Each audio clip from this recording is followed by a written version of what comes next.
సువార్త 9 మొదటి 8 వచనాలు, మార్క్ 2వ అధ్యాయం 12 వచనాలు, లూకా 5వ అధ్యాయం 17 నుండి 26 వరకు, Matthew 9:1-8, Mark 2nd chapter first 12 verses, Luke 5:17-26.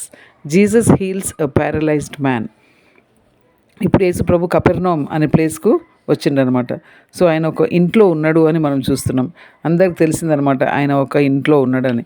So నేను ఒక ప్రీచర్ చెప్పడం విన్నాను, అది maybe Zebedee's house, John and James వాళ్ళ ఇల్లు ఉండొచ్చు అని అనడం విన్నాను, మనకు తెలియదు.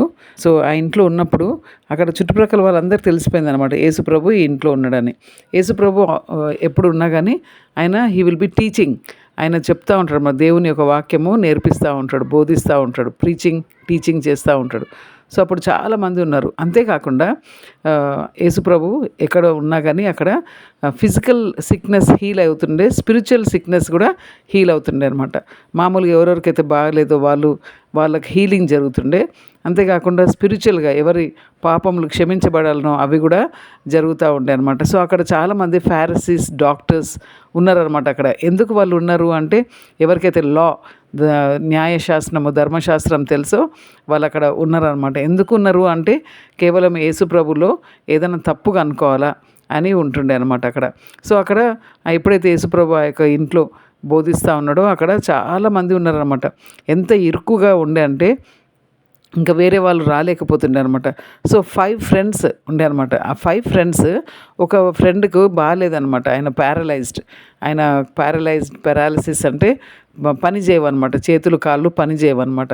సో అలాంటి వ్యక్తిని మరి ఆ ఫ్రెండ్స్ చూసి వాళ్ళు యేసుప్రభు దగ్గరికి తీసుకొని వస్తారనమాట.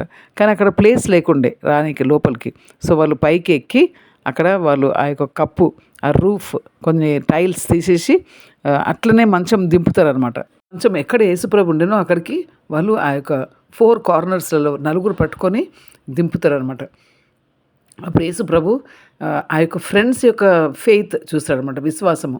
వాళ్ళ యొక్క విశ్వాసం చూసి ఆ వ్యక్తితోని, ఎవరైతే బెడ్ మీద ఉన్నారో ఆ వ్యక్తితోని బీ ఆఫ్ గుడ్ చియర్ అంటే బీ ఆఫ్ గుడ్ కరేజ్, ధైర్యంగా ఉండు, నీ పాపములు క్షమించబడ్డాయి అని అంటాడనమాట. సన్ దై సిన్స్ ఆర్ ఫర్గివెన్ అని చెప్పినప్పుడు అక్కడ ఉండే వాళ్ళందరూ, ఈయన ఎవరు అసలు పాపములు క్షమించేటోళ్ళు, దేవుడే కదా, మరి దేవుని మాదిరి ఈయన చెప్తున్నాడే నేను పాపములు క్షమిస్తా అని. అక్కడ ఉన్న వాళ్ళు దేవర్ మర్మరింగ్ అగేన్స్ట్ జీసస్ అనమాట. కానీ యేసుప్రభు వాళ్ళ విషయాలు తెలుసు కదా, యేసుప్రభు he's God, Jesus is God, కాబట్టి ఆయనకు అన్నీ తెలుసు, మనం ఏం తలంచుతున్నామో అన్నీ తెలుసు. కాబట్టి ఆయన మరి వాళ్ళను అక్కడ ప్రక్కకు పెట్టేసింది. కానీ యేసుప్రభు ఆ వ్యక్తితోని లేచి నీ పడకను తీసుకొని వెళ్ళు అని అంటాడనమాట. ఇమీడియట్గా ఆయన లేచి ఆయన పడకను తీసుకొని నడుస్తాడనమాట. సో అక్కడ ఆ యొక్క మిరకల్ చూసి అందరు కూడా ఆశ్చర్యపోతారు అనమాట. సో ఇక్కడ మనం ఒక లెసన్ చూసుకోవాలా. Human need moved these 4 friends కదా. అక్కడ ఒక వాళ్ళ ఫ్రెండ్కు హ్యూమన్ నీడ్ ఉంది. ఏంది, ఆయన పెరాలసిస్తోని లేవలేకపోతున్నాడు. అయ్యో, కంపాషనేట్, వాళ్ళకు కంపాషన్ అని ఉండే అనమాట. వాళ్ళకు ఫెయిత్ ఉండే, వాళ్ళ విశ్వాసాన్ని చూసి యేసుప్రభు ఆయనను బాగా చేసిండంట. ఫెయిత్, యేసుప్రభులో మనకు విశ్వాసం ఉండాలి. యేసుప్రభు నిజమైన దేవుడు, యేసుప్రభు నా పాపములను క్షమించే దేవుడు అని మనకు ఆ యొక్క ఫెయిత్ అనేది మన లోపల ఉన్నప్పుడు, ఫెయిత్తో పాటు మనకు కొన్ని మంచి గిఫ్ట్స్ వస్తాయి అన్నమాట, స్పిరిచువల్ గిఫ్ట్స్. మనకు ఫ్రూట్ ఆఫ్ ద స్పిరిట్, యేసుప్రభు మనలో ఉన్నప్పుడు, యేసుప్రభు ఆత్మ మనలో ఉన్నప్పుడు will have fruit of the spirit. So Galatians 5th chapter 22nd verse fruit of the spirit first ఏంటంటే లవ్. ఓకే, సో ఈ నలుగురికి కూడా ఆ వ్యక్తి మీద ప్రేమ ఉండే అనమాట, కంపాషన్, కైండ్నెస్ ఆ వ్యక్తి మీద, ఆ ఫ్రెండ్ మీద ఉండి యేసుప్రభు దగ్గర తీసుకొని వచ్చినప్పుడు ఆయన బాగుపరచబడ్డాడు. కాబట్టి పిల్లలు, మరి మీ ఫ్రెండ్స్, మీకు కూడా చాలామంది ఫ్రెండ్స్ ఉంటారు కదా, ఆ ఫ్రెండ్స్కి మరి యేసుప్రభు ఇంకా తెలియదు కదా. యేసుప్రభు తెలియకుంటే, యేసుప్రభు నిజమైన దేవుడు, యేసుప్రభు వాళ్ళ పాపములు క్షమిస్తాడు, యేసుప్రభు చనిపోయిండు, సిలువ మీద రక్తం గార్చిండు, ఆయనకి విషయం మీ ఫ్రెండ్స్కి తెలియకుంటే వాళ్ళు కూడా ఒకరోజు చనిపోయి నరకానికి వెళ్తారు. కాబట్టి మనము we should be moved with compassion. ఎవరైతే మరి యేసుప్రభు తెలియదో అలాంటి వారికి మనము యేసుప్రభును తెలపాలి. ఓకే పిల్లలు, మరి ఇలాంటి లెసన్స్ మనము ఎవ్రీ వీక్ చూస్తూ ఉంటాము. యేసుప్రభు ఎంతమందిని బాగా చేస్తున్నాడో.